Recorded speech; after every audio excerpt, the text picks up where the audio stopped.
우리 본문 같이 읽겠습니다. 누가복음 12장 1절부터 12절까지 번갈아 읽겠습니다.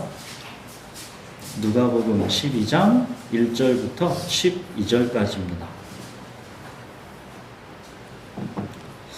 그동안에 무리 수만 명이 모여 서로 밟힐 만큼 되었더니 예수께서 먼저 제자들에게 말씀하여 이르시되 바리새인들의 누룩 곧 외식을 주의하라.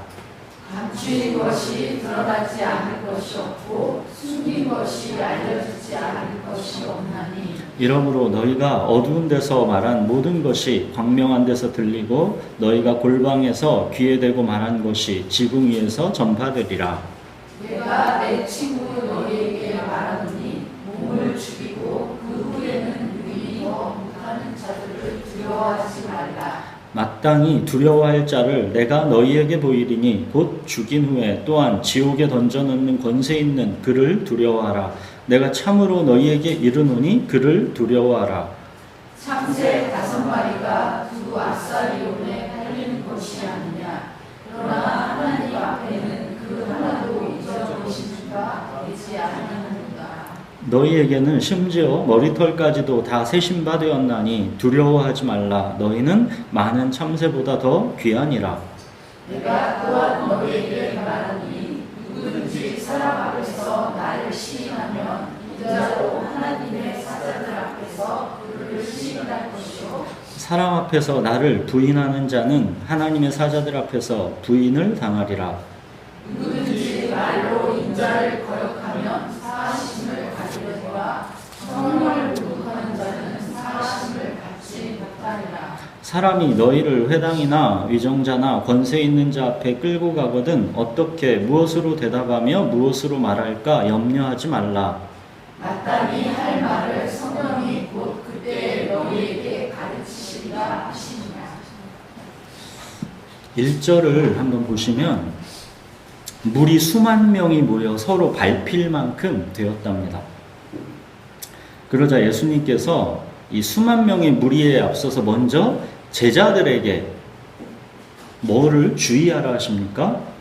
바리새인들의 누룩 곧 외식을 주의하라. 무리 수만 명이 모였을 때 예수님은 우선 가장 먼저 제자들에게 너희는 바리새인들처럼 되지 않도록 주의하라 그러셨죠. 왜 그러셨을까요?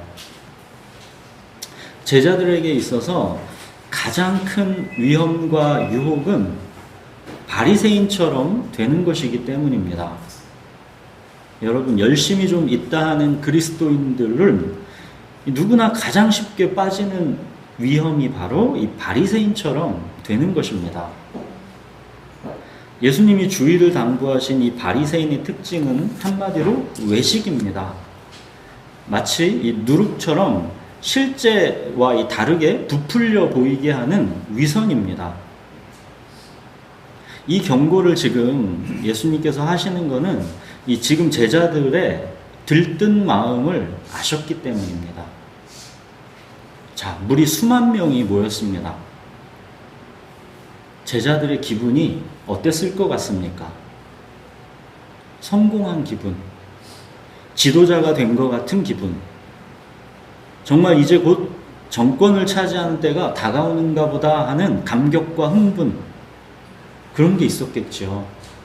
자기는 예수님의 수제자인데 그 밑으로 수만 명이 밟힐 만큼까지 모인 것입니다. 이 무리 수만 명과 이제 자기들은 급이 다르다라고 느낍니다. 이제 왠지 말도 조심해야 할 것 같고 행동도 좀 품위 있게 해야 할 것 같은 기분이 듭니다. 뭔가 지도자다운 면모도 보여줘야 할 것 같습니다.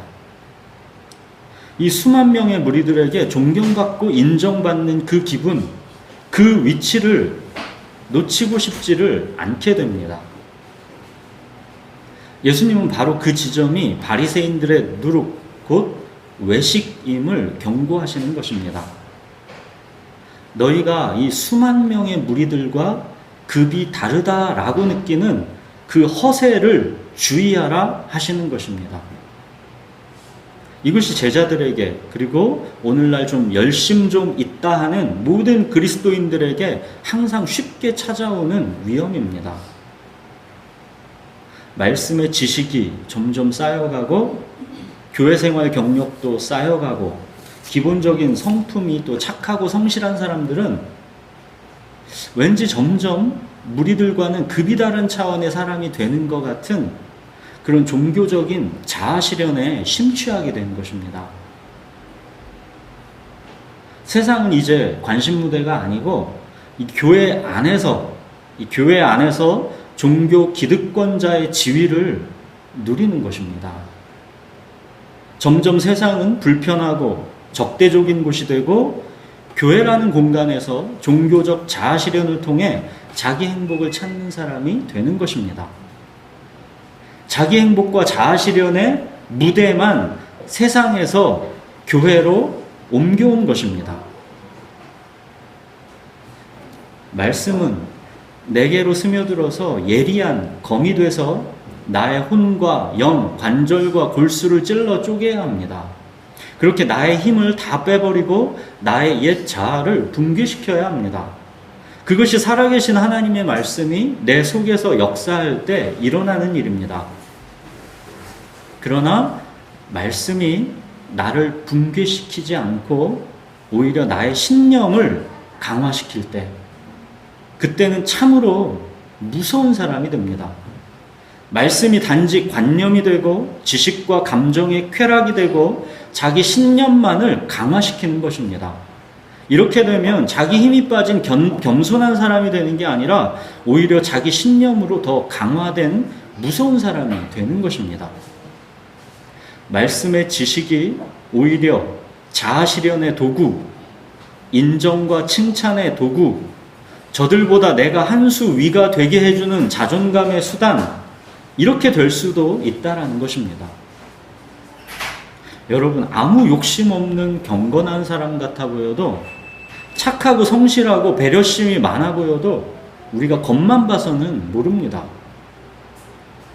그 사람의 자존심이 건드려졌을 때, 자존심이 건드려졌을 때 그의 반응을 봐야 그가 정말 바닥을 치고 겸손해진 사람인지가 확인되는 것입니다. 말씀이 정말로 저 사람의 혼과 영과 관절과 골수를 찔러 쪼개서 저 사람의 옛 자아를 붕괴시켰구나 하는 것은 그 사람의 자존심이 공격받았을 때 그의 반응, 거기에서 제대로 보게 되는 것입니다. 자존심에서 시기, 질투, 미움, 분노, 교만이 나오는 것입니다. 자기 부인의 핵심은 자존심 부인입니다. 자존심이 바로 리트머스 시험지입니다. 사랑하는 여러분, 여러분들의 자존심은 아직도 살아있습니까? 자존심이 살아있다라는 것은 아직 내가 말씀 앞에서 경외함으로 서지 않고 있다라는 뜻입니다.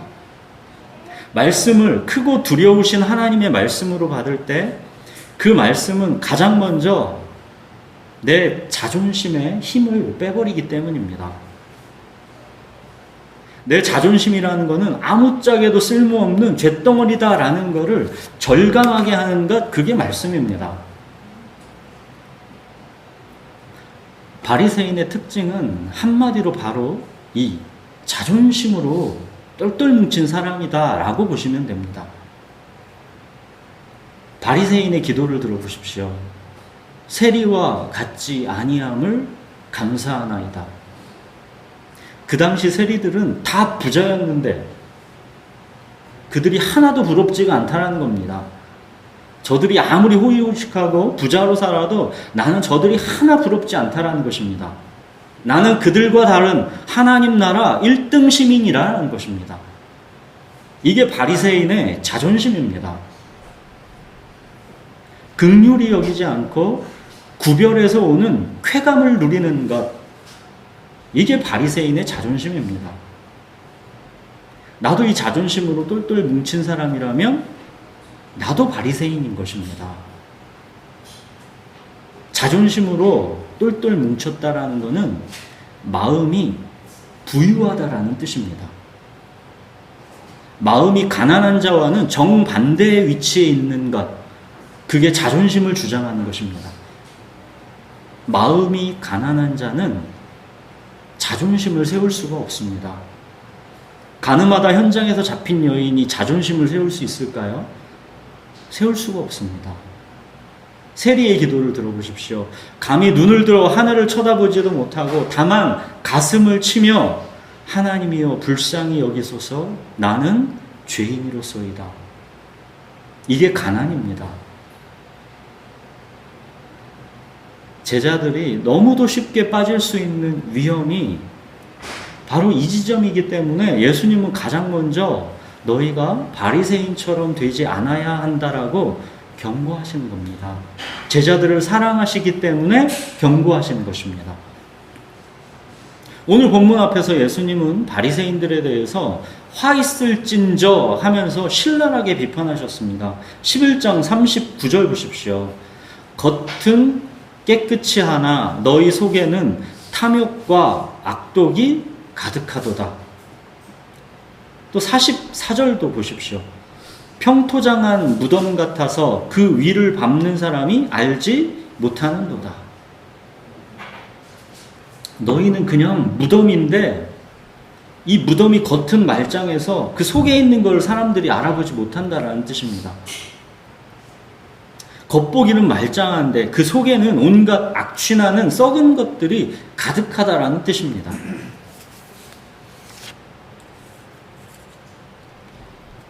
구약에는 이 바리새인이라는 단어가 안 나오죠.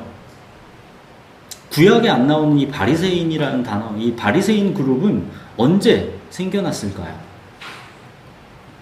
이스라엘 역사 속에서 이 바리새인 그룹은 바벨론 포로 귀환 후에 형성되었습니다. 바벨론 포로기를 거치면서 이스라엘은 이제 그동안의 성전제사 중심의 신앙에서 하나님 말씀 중심의 신앙으로 패러다임이 확 바뀌었습니다. 성전이 파괴돼서 더 이상 성전에서 제사를 드리는 게 불가능했기 때문에 회당을 중심으로 하나님의 율법을 가르치던 사람들, 그들이 바리새인들입니다. 굉장히 존경받는 사람들입니다. 우리가 이렇게 쉽게 욕할 수 있는 사람들이 아닙니다. 바벨론 포로기를 거치고 이 본토로 귀환한 다음에 바리새인들은 모든 우상을 철폐했습니다. 섬기던 이방신들을 다 제하여 버렸습니다. 그들은 철저하게 우상을 철폐했습니다. 우리 우상 숭배에서 망했다. 우상을 버리고 하나님 율법 지키자. 이게 바리새인들의 모토였습니다. 바리새인들은 하나님의 율법을 지키기 위해 철저하게 헌신했던 사람들입니다.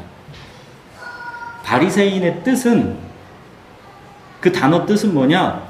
구별된 자, 분리된 자라는 뜻입니다. 우리는 하나님의 특별한 사람들이다 하는 바로 그 구별의 자부심이 그들에게는 어마어마했던 것입니다. 이 구별의 자부심, 이 종교적 신념 때문에 그들은 목숨도 아까워하지 않았습니다. 이 구별, 이 종교적 신념, 그게 그들의 자존심이었습니다. 실제로 그리스와 로마의 지배를 받는 과정에서 우상 숭배가 요구될 때 이 바리새인들은 끝까지 반대하면서 집단으로 순교를 당했던 사람들입니다. 그들의 자부심과 결기가 어떠한지는 바울만 봐도 우리가 짐작이 가지요. 그들은 그 구별에서 자부심을 느꼈고 종교적 자아실현, 그 신념이 그들의 생명과도 같았습니다.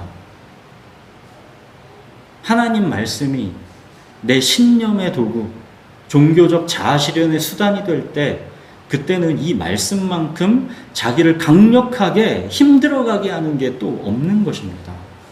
엄청난 자존심이 되는 것입니다. 하나님께서는 자기 백성에게 바벨론 포로 생활이라는 이 고통과 슬픔을 겪게 하시면서 의무적인 율법 준수, 형식적인 율법 준수, 이거 기대하신 게 아닙니다. 하나님의 비전은 이런 거였습니다. 죄와 고통과 슬픔을 겪으면서 아무리 뉘우쳐도 그들 스스로의 힘으로는 율법 준수가 불가능하다라는 것. 율법 준수를 하려고 노력해봐도 내 마음은 금세 이 굴복시켜버린 어떤 강한 죄의 세력, 죄의 실체가 있더라는 것. 만물보다 심히 거짓되고 부패한 게 사람의 마음이구나. 표범이 반점을 지을 수 없듯이 나는 죄에서 벗어날 수가 없구나. 나는 중심의 진실함이라는 게 없는 사람이구나. 이 실상을 알고 주저앉게 되는 것. 죄와 슬픔과 고통을 그 밑바닥까지 맛보게 되면서 오라 나는 곤고한 사람이로다. 이 사망의 몸에서 누가 나를 건져내랴. 마침내 이 탄식에 이르게 되는 것. 이게 하나님께서 이 백성에게 기대하신 것입니다. 그래서 그 결과 하나님께서 구하시는 제사는 상한 심령, 상하고 통회하는 마음이구나 라는 거 알게 되는 것. 그래서 더 강한 자가 오셔서 구원해 주시기를 기다리게 되는 것. 하나님은 이거 기대하신 것입니다. 근데 이 하나님의 기대를 바리새인들이 오히려 가로막고 있던 것입니다. 그래서 예수님이 분노하신 것입니다. 11장 52절도 보십시오. 너희가 지식의 열쇠를 가져가서 너희도 들어가지 않고 또 들어가고자 하는 자도 막았느니라. 말씀을 니네가 맡아놓고 그 말씀을 너네도 들어가지 않고 다른 사람들도 못 들어게 하게 막고 있다라는 것입니다. 하나님의 비전은 이 백성이 불과 창수를 지나는 이 고난의 시간을 통해 상하고 통회하는 마음으로 나와서 하나님의 은혜의 영광을 찬송하게 되는 것인데, 오히려 바리새인들은 하나님의 은혜의 영광을 찬송하는 방향으로 가는 게 아니라 하나님의 율법을 누가 내 이웃이니까 하는 식으로 자기 수준으로 낮춰놓고 그 율법을 철저히 겉으로만 지키면서 자기 의와 자기 신념을 드높이는 것, 이게 바리새인들이 한 일입니다. 종교적인 자아실현에 심취해 있던 것입니다. 바리새인들은 자기 의와 자기 신념을 위해 자기 목숨까지도 순교에 이를 만큼 강력함을 보여줬지만, 하나님이 기대하신 것은 그런 게 아니라 하나님의 은혜와 영광을 찬송하는 가난한 마음이었던 것입니다. 종교적 특권의식이 아니라 동병상련의 마음으로 서로를 불쌍히 여기는 것. 하나님은 이거 기대하신 것입니다. 서로를 불쌍히 여기는 것. 사람이 이렇게 쉽게 교만해지는 것을 예수님이 너무도 잘 아시기 때문에 제자들에게 지금 이거 경고하시는 겁니다. 너희 바리새인처럼 되면 안 된다. 너희가 저 무리들과 급이 다르다라고 착각하는 거, 그 교만을 경계하라는 것입니다. 저 수많은 무리들의 인정과 칭찬, 그들의 존경에 심취해 있지 말라는 것입니다. 마치 너희가 저들과 비교해서 하나님 나라의 1등석을 차지했다라고 착각하면서 우월감에 빠지지 말라는 것입니다. 사랑하는 여러분, 사람에게 인정과 칭찬을 구하는 것, 또는 사람을 거꾸로 두려워하는 것, 둘 다 가장 경계해야 하는 일입니다. 바리새인의 외식, 그들의 위선, 그게 바로 여기서 나는 겁니다. 사람에게 인정과 칭찬을 구하기 때문에 외식하는 것이고, 사람을 두려워하기 때문에 위선을 보이는 것입니다. 감추인 것, 숨겨진 것, 결국은 다 드러나기 마련이다 라고 예수님이 말씀하십니다.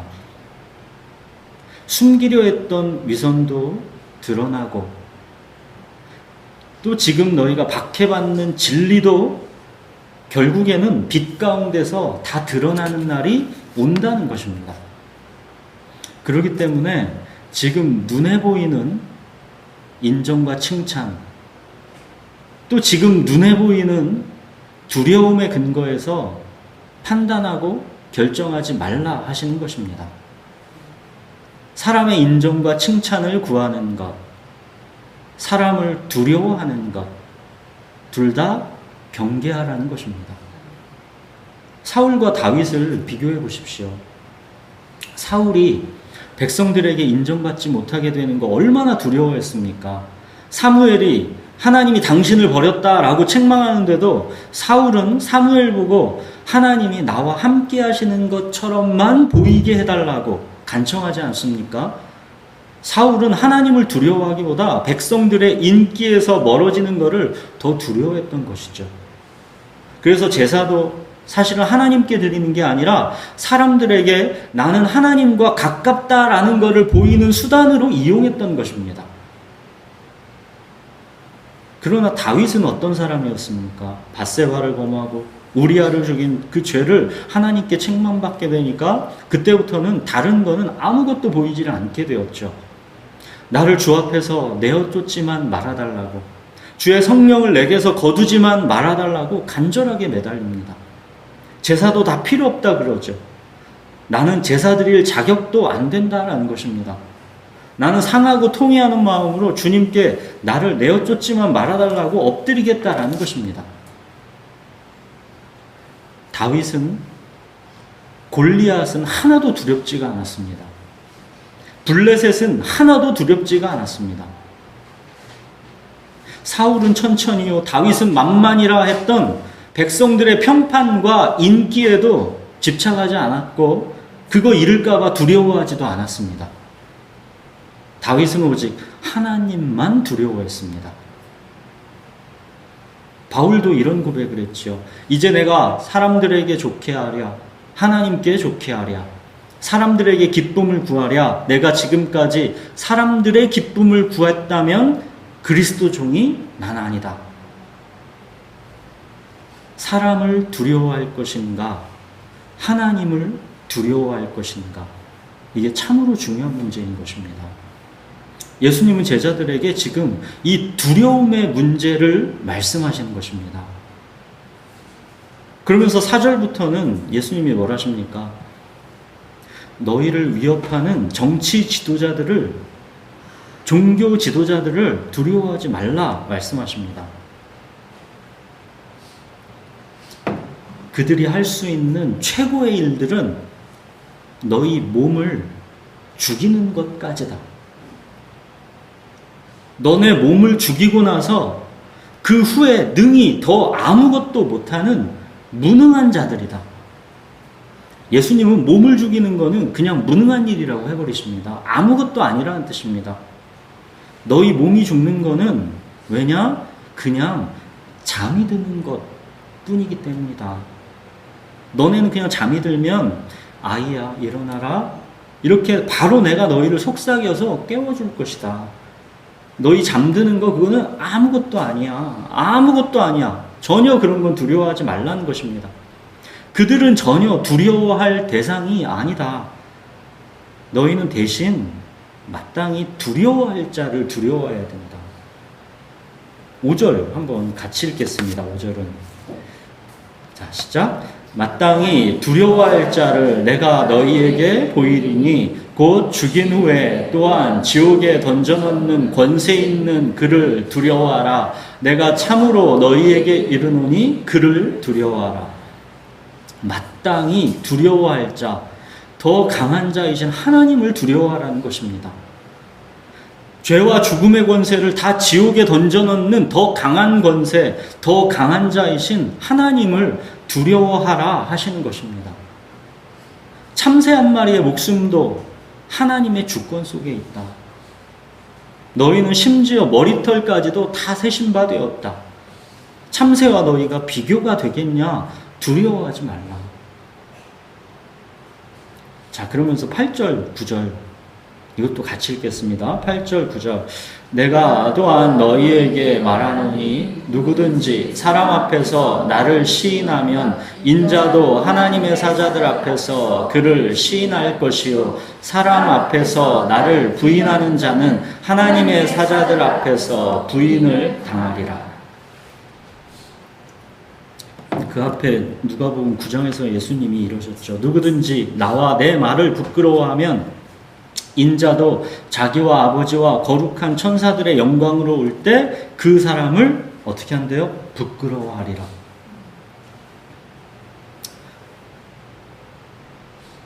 왜 예수님을 부끄러워할까요? 왜 예수님의 말을 부인하고 부끄러워할까요? 죽이려는 그들이 두렵기 때문이죠. 그리고 예수님보다 더 소중한 것이 나에게 있기 때문이죠. 내 목숨이 더 소중하고 내 명예가 더 소중하고 내 자존심이 더 소중하기 때문이죠. 왕따가 되는 게 두렵고 주류에 속하지 못하게 되는 게 두렵고 성공하는데 장애가 될까 봐 두렵고 가난과 고난과 불이익이 두렵고 이상한 사람 취급당하는 게 두려운 것이죠. 두렵기 때문에 예수님을 부끄러워하는 것이고 부인하는 것입니다. 여러분, 그런데 참 이상하지 않습니까? 예수님은 죄인들의 연약함을 얼마나 불쌍히 여겨주시고 긍휼이 많고 관대하게 해주셨습니까? 가늠하다 현장에 잡힌 여인에게도 나는 너를 정죄하지 않는다 하시면서 다 용서해 주셨고, 베드로에게는 용서를 구하는 자에게 7번씩 70번이라도 무한정 용서해 주라고 하시지 않았습니까? 근데 예수님을 부인하는 것, 예수님을 부끄러워하는 것, 이 점에 있어서는 예수님은 참으로 단호하고 엄격하시죠. 사람 앞에서 나를 부인하면, 나를 부끄러워하면 나 또한 그 사람을 부인하고 부끄러워할 것이다 하시는 겁니다. 이거는 그는 나와 관계없는 자이다 하시는 말씀입니다. 그는 내 사람이 아니다 하시는 말씀입니다. 예수님을 부인하고 부끄러워하는 것, 이것이 우리 연약함으로 인한 어쩔 수 없는 그런 실패의 순간들이 분명히 우리에게는 많습니다. 베드로도 두려워서 예수님을 저주까지 하면서 3번이나 부인하지 않았습니까? 예수님은 우리의 어쩔 수 없는 이 육체의 연약함에서 오는 그 베드로의 절망과 같은 그런 거 말씀하고 있는 게 아닙니다. 베드로는 예수님 3번 부인하고 나가서 통곡하죠. 이런 통곡에 이르게 되는 부인, 절망에 이르게 되는 실패, 그런 거 말씀하시는 게 아닙니다. 예수님이 지금 말씀하시는 부인하는 거, 부끄러워하는 거, 이거는 그가 애초부터 예수님과 상관없는 자다라는 것을 증거로서 나타나게 되는 그런 부인, 그런 부끄러움을 말하는 것입니다. 예수님의 사람, 성령이 그 안에 있는 새 생명, 거듭난 자는 구조적으로 불가능한 일들이 있습니다. 사람들 앞에서 지속적으로 예수님을 부인하거나 부끄러워하는 것, 생명이 있는 사람은 이게 구조적으로 불가능합니다. 이거는 베드로가 예수님 부인하고 나와서 통곡했던 그런 인간의 연약함에서 오는 실패와는 전혀 다른 것입니다. 그 안에 성령이 계시지 않기 때문에, 거듭난 생명이 아니기 때문에 큰 어려움 없이 예수님을 부인도 하고 부끄러워도 하는 것입니다. 예수님과는 원래부터가 관계가 없는 사람이기 때문입니다. 10절 보십시오. 누구든지 말로 인자를 거역하면 사하심을 받으려니와 성령을 모독하는 자는 사하심을 받지 못하리라. 누구든지 말로 인자를 거역하는 거, 우리의 연약함 때문에 예수님을 부인하기도 하고 배신하기도 하고 하는 거는 얼마든지 우리가 연약함 때문에 그럴 수 있는 것이고 사하심을 받는 그 범주에 들어가는 것입니다. 근데 성령을 모독하는 자는 사하심을 받지 못한다는 것은 원래 그는 생명 있는 자가 아닌 것입니다. 베드로가 예수님을 부인한 것은 용서를 받습니다. 그러나 큰 어려움 없이, 큰 고통과 통곡과 절망이 없이 그냥 아무렇지도 않게 지속적으로 예수님을 부인하고 부끄러워하는 것, 이건 애시당초 용서의 대상 자체가 아닌 것입니다. 그 안에 성령이 있는 자는 구조적으로 절대 불가능한 일인 것이죠. 이건 마땅히 할 말을 성령이 때에 맞게 가르치시기 때문에 그게 불가능한 것입니다. 너희는 믿음 안에 있는가? 너희 자신을 시험하고 너희 자신을 확증하라. 예수 그리스도께서 너희 안에 계신 줄을 너희가 스스로 알지 못하느냐? 그렇지 않으면 너희는 버림받은 자니라. 내가 믿음 안에 있는지, 예수 그리스도께서 내 안에 계신지, 이거를 스스로 시험하고 확증해 보라는 것입니다. 어떤 방법으로 스스로 시험하고 확증해 봅니까? 내가 큰 어려움 없이 사람 앞에서 예수님을 부인하게 되는지, 예수님을 부끄러워하는지, 아무런 갈등 없이 세상의 상식과 기준을 그냥 절대가치로 여기면서 따라가고 있는지, 이게 별로 어려움이 없이 되면 내 안에 성령이 안 계신 겁니다. 내가 그리스도의 사람이 아닌 것입니다. 믿음 안에 있는 자, 예수 그리스도께서 그 안에 있는 자, 성령이 그 안에 거하는 자는 사람 앞에서 그냥 쉽게 예수님 부인하는 것, 예수님을 부끄러워하는 것, 이게 구조적으로 안 됩니다. 그렇게 되지를 않습니다. 정말 베드로처럼 목숨이 위협받는 상황에서 그 연약함으로 어쩔 수 없이 예수님 부인하고 부끄러워하는 그런 순간들이 얼마든지 있을 수 있지만 그거는 엄청난 통곡과 절망을 우리에게 몰고 옵니다. 그냥 큰 어려움 없이 예수님 부인하고 부끄러워하는 거, 이거는 예수의 생명 있는 자에게는 절대 있을 수 없는 일입니다. 그러니까 오늘 본문 예수님이 사람 앞에서 나를 부인하면 그도 부인을 당하리라 하신 말씀은 그를 저주하는 말씀이 아니라 네가 믿음 안에 있는가 시험하고 확증하라 하시는 말씀입니다. 네가 믿음 안에 있지 않으면서, 네가 거듭난 생명이 아니면서 네 자리가 아닌 자리에서 스스로 속이면서 세월을 낭비하지 말라는 말씀입니다. 이건 우리가 수시로 범하는 죄와 잘못들의 용서에 대한 말씀이 아니라 그가 생명이 있는가 없는가를 확인하라는 보다 근본적인 말씀인 것입니다. 사랑하는 여러분, 여러분들은 마땅히 두려워할 자를 두려워하고 계십니까? 세상의 상식과 기준, 사람들의 인정과 칭찬, 내 금쪽 같은 자존심, 이런 것이 중요합니까? 아니면 살아계신 나의 하나님이 나를 어찌 보실까? 이게 중요합니까? 우리가 그렇게도 아무렇지도 않게 너무 쉽게도 죄짓는 것, 쉽게 분노하고 쉽게 자기를 주장하고 쉽게 이기적으로 되는 것, 너무도 자연스럽게 자존심을 정당화하는 것, 이렇게 너무도 쉽게 죄를 반복하는 것, 그거는 우리가 마땅히 두려워할 자를 두려워하지 않기 때문입니다. 예수 안에 있는 자에게는 결코 정죄함이 없고 하나님의 사랑에서 그 무엇도 끊을 수 없다 하는 이 복음, 바울이 이 복음을 깨닫기까지는 아무 정죄함도 없다. 하나님의 사랑에서 그 무엇도 끊을 수 없다. 이 어마어마한 복음을 바울이 깨닫기까지는 오호라 나는 곤고한 사람이로다. 이 사망의 몸에서 누가 나를 건져내랴. 이 엄청난 절망과 탄식이 있었다라는 것을 잊으시면 안 됩니다.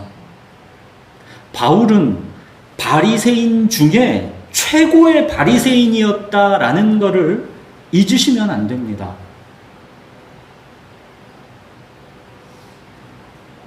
복음은 정말로 그 복음을 믿는 자들에게는 결코 싸구려처럼 취급될 수 있는 게 구조적으로 불가능하다라는 것입니다.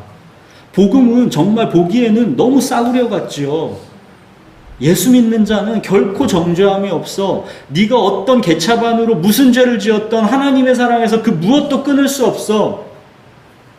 정말 이런 싸구려가 없는 것 같아 보이는 게 복음이지 않습니까?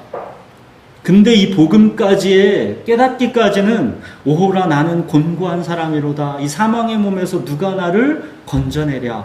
이거 통과하게 돼 있습니다. 이 절망과 탄식을 통과하게 돼 있고 바리새인 중에 바리새인 같은 그 하나님의 율법, 하나님의 말씀에 자기가 붙들리는 그 과정이 들어가게 되는 것입니다. 이걸 통과해야 결코 정죄함이 없는 게 뭔지, 하나님의 사랑에서 그 무엇도 끊을 수 없다라는 이 복음이 얼마나 어마어마한 값인가를 우리가 알게 된 것입니다. 코람데오라는 말 들어보셨죠? 이 라틴어로 코람은 뭐뭐 앞에서 라는 뜻이고 데오는 하나님입니다. 그러니까 코람데오는 라틴어로 하나님 앞에서 라는 뜻입니다. 코람데오, 오직 크고 두려우신 하나님 앞에서 행하십시오. 자존심은 어떤 경우라도 내세우지 마십시오. 사람들의 인정과 칭찬을 목말라 하면서 구하지 마십시오. 사람들을 두려워하지 마십시오. 그리고 너무 쉽게 죄를 반복하지 마십시오. 마땅히 두려워할 자를 두려워하면 우리는 다른 어떤 것도 두려워할 필요가 없게 됩니다. 마땅히 두려워할 자를 두려워하는 게 그게 우리에게 자유와 평강과 안식을 주는 것입니다. 마땅히 두려워할 자이신 하나님을 두려워하면서 코람데오 하나님 앞에서 행하십시오. 우리 기도하겠습니다.